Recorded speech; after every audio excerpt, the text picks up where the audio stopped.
আসসালামু আলাইকুম রহমাতুল্লাহি ওয়া বারাকাতুহু। প্রিয় দর্শক শ্রোতাবৃন্দ, আশা করি সকলেই ভালো আছেন।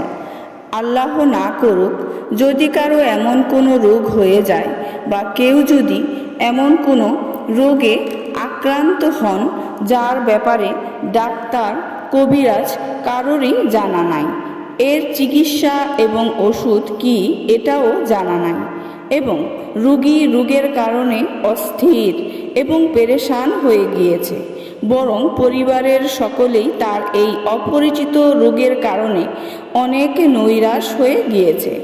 তার জন্য ঘরের যে কোনো ব্যক্তি, পুরুষ অথবা মহিলা, এই আমলটি করে দিতে পারেন। আমলটি কিভাবে করবেন? 5 ওয়াক্ত নামাজ আদায় করবেন এবং ফজরের নামাজের পরে পবিত্র জায়নামাজে বসে অজু অবস্থায় এই ওজিফাটি করবেন। আল্লাহর উপর পরিপূর্ণ ভরসা রেখে আমলটি করবেন, কারণ রোগ দেওয়ার মালিক আল্লাহ, সুস্থ করার মালিকও আল্লাহ। বাকি সব কিছু উসিলা। সর্বপ্রথম 11 বার দুরুদে ইব্রাহিম পড়ুন, অতঃপর 1001 বার সূরা কাফিরুন তেলাওয়াত করুন। 30 পারায় এই সূরাটি রয়েছে।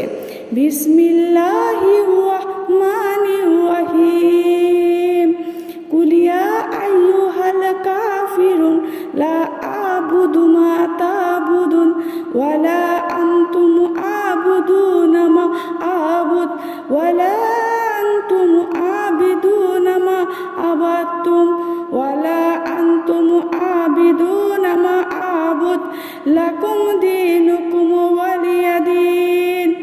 1001 বার এই সূরাটি তেলাওয়াত করে অতঃপর শেষে আবার দুরুদে ইব্রাহিম পড়ে পানিতে ফুঁক দিয়ে রোগীকে এই পানি পান করান এবং রোগীর উপরেও ফুঁক দিন।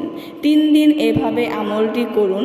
ইনশাআল্লাহ আল্লাহর রহমতে রোগী সুস্থ হয়ে যাবে, আর কোনো চিকিৎসার প্রয়োজন হবে না। পরিপূর্ণ ইয়াকিনের সাথে আমলটি করুন, যেন আল্লাহ পাক সকলকে সুস্থতা দান করুক। আমিন।